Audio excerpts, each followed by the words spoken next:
Hi friends, it's Sarah from Ruffles and Rainboots.com. My very popular woodblock gnomes, I had a request to make them paper. If you'd like to make them, just boop, not to be left out, boop, stick around. As always, please give this video a like so I know you're here. So here are what my little paper gnome set looks like. I have a front and back, and if you'd like to learn how to make it, here's what I used. I used ancient Mod Podge that I probably should have thrown away 15 years ago, scissors, a brush to apply it, something for a nose, wood beads, flatbacks, gems, something for a beard, faux fur, fleece, whatever. I cut my own, but I bought this set so I could share them with you, and they're great quality. So I don't know if you're like me, but I never walk by the paper sets when they go on clearance after the holidays. I have so many Christmas papers. I needed to use these, so when I got this request, I was really happy. I'm going to be using two different colors, and it took me a while to figure those out. You can use a full faux fur, or you can use this fur ribbon. You can even use Sherpa fleece, which they sell at the Dollar Tree and some Dollar Trees. All right, so as you can imagine, we're just going to start off. Listen, you don't have to get a square out. I do like this one I got on Amazon, but I'm just going to trace the back of these. I'm using two varying style or sizes of these wood blocks that I got on Etsy, and I'm just going to speed this part up. I get asked a lot for craft along, but I can't make you sit here on YouTube and watch me cut out paper. My body won't let me.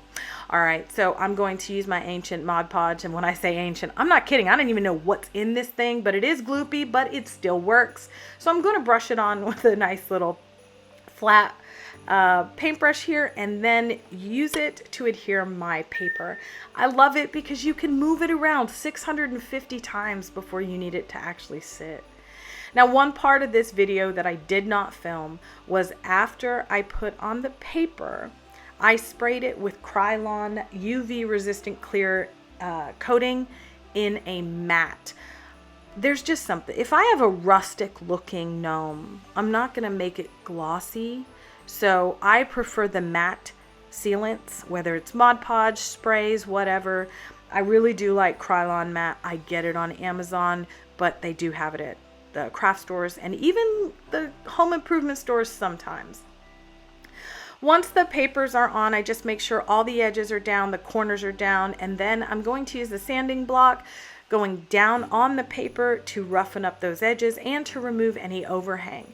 So I definitely don't want to sell anything that could be lifted up, so I'm taking a bit of time on this, and then you're just going to do that on both sides. When I get asked about craft ideas for Christmas family crafts, I love that tradition, by the way, everybody getting together and making a family craft or an ornament. This is a good idea for one because A, everyone has this level of skill, B, it doesn't require a ton of material, and C, they come together very quickly.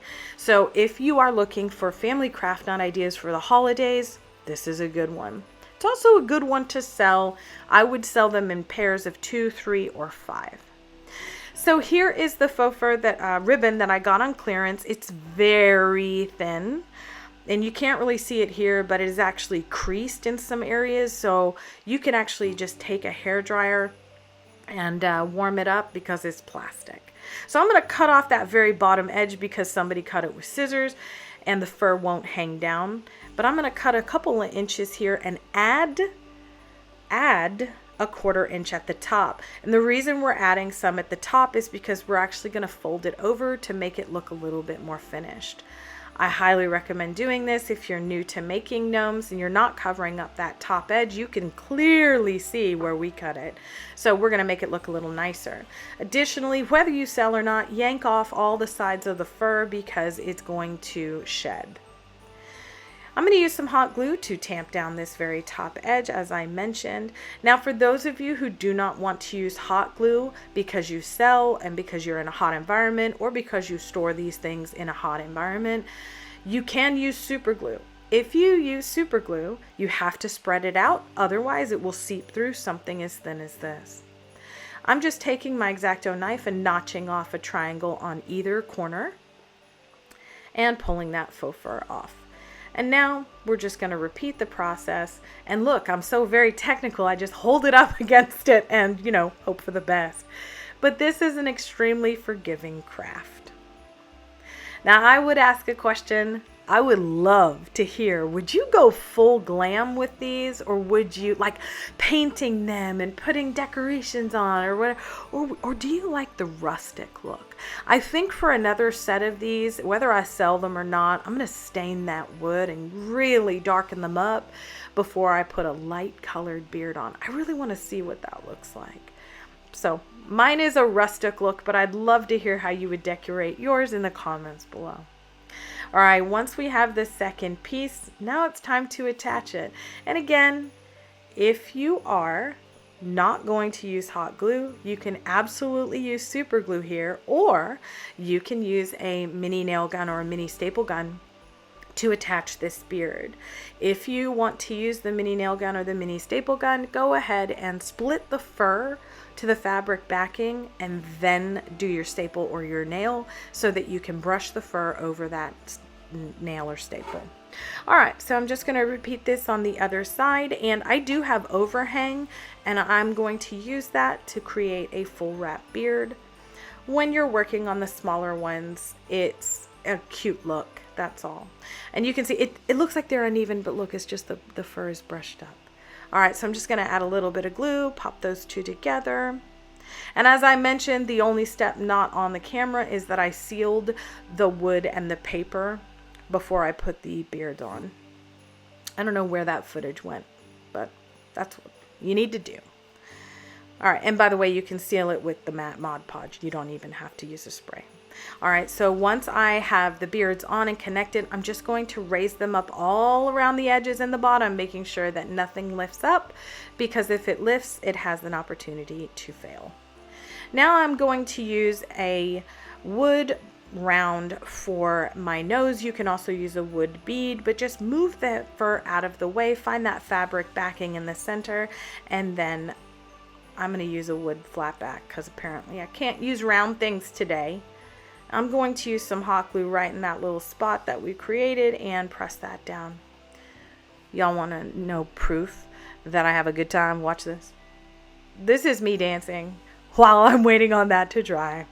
I have a good time if anybody wants to come craft with me. All right, so this guy is done. Now, I am going to blow through the second one, but the reason I'm going to show this is because I know I will be asked, and that is, what do you do if your fur doesn't go all the way across? Like, what would you do? Well, first of all, you can always just raise up the paper and have a longer beard or a longer bottom. Or you can try and piece together the faux fur. I have shared on this channel how to put faux fur together without a seam, and I have shared how to create patterns in faux fur. That, however, was a longer pile fur. This is not expensive, not thick, and not very high quality, to be honest. So what I'm going to do is the same exact thing I did before, and I'm not going to join them. Can you join them? Absolutely. You can try and make a tiny little piece to join over on the edges. I just don't think it's needed, to be honest. It's a little extra step. When we're selling things, we don't want extra steps, right? We just want it to be quick and easy, keep our prices down. And for those of you wondering, yes, I always buy faux fur by the yard. I get that question a lot. Unless it's something that's an odd color, I do buy it by the yard. I also buy as many things on clearance as I can to have in my stash. I also make Christmas items well past Christmas so that I can have those and all that material still in my craft room gets used. Not all of it, but you know, some of it. I already have ideas for the rest of this ribbon. I actually got this ribbon on clearance at Hobby Lobby and I really do like it. But I wouldn't make a real gnome with it, but these wood gnomes I think they work well with it. Just again, on this second guy, make sure there's no paper overhang, make sure there's no fur overhang, and guess what? we're done. As I mentioned, you can decorate them however you would like. I thought the nice simple was a great look. Now, I appreciate you being here with me and would love to hear what you think about this craft. Let me know down in the comments below if you'd go glam or rustic.